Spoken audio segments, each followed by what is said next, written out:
of the worst Nazi criminals. Quite a young man, educated man, good piano player. His name was Reinhard Heydrich.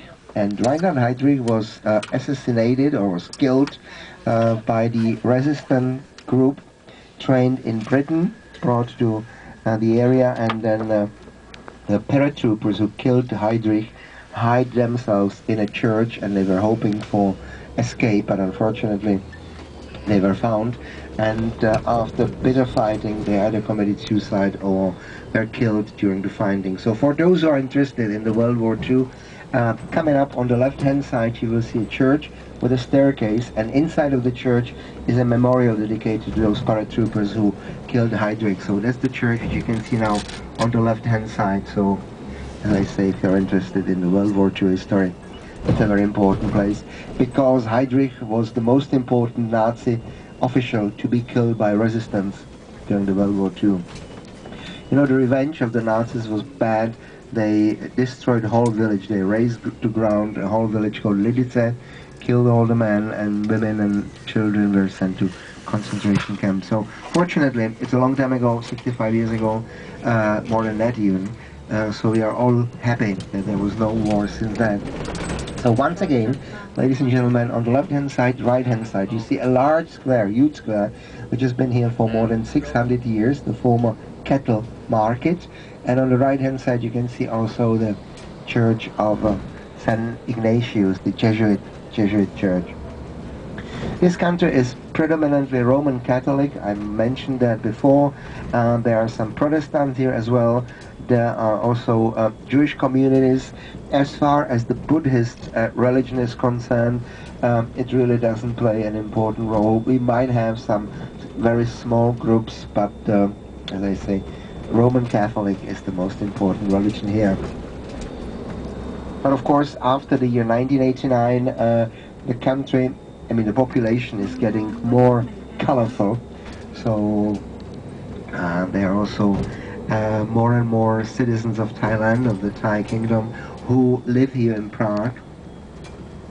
So I'm sure you might find a temple somewhere, but not a really big one. Those who sit in front of the bus can see in front of us, at the very end of the street, the skyline, a church with two spires. It's a church built about 100 years ago, stands on a big square, and maybe on that square there's going to be once a monument, or at least a memorial park, because I used to live on that square for 25 years, so who knows. Definitely we are back where we already were this morning, because we wanted to show to you the other part of the city, and now we are already on our way towards the castle.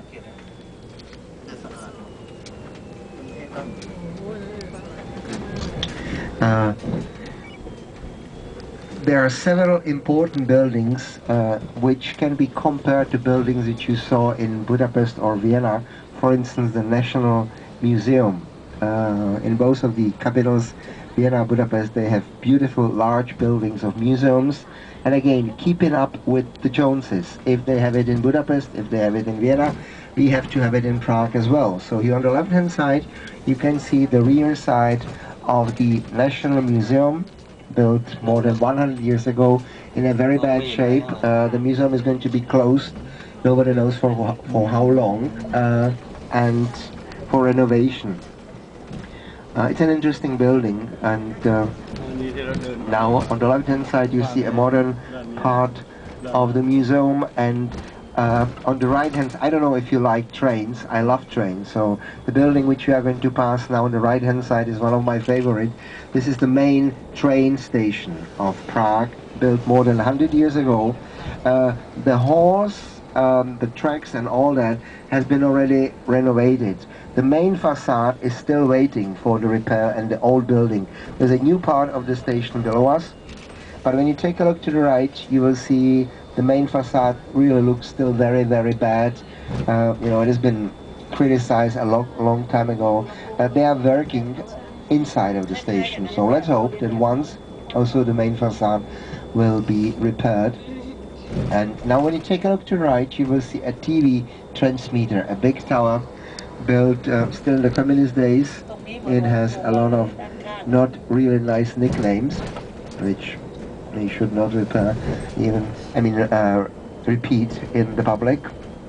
And now left and right you will see the oldest of all railway stations in Prague. It's a railway station which has been used for over 150 years now, left and right.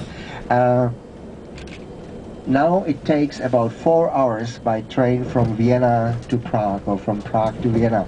When this railway station was finished, the first train from Vienna needed about 18 hours. 18 hours, still it was way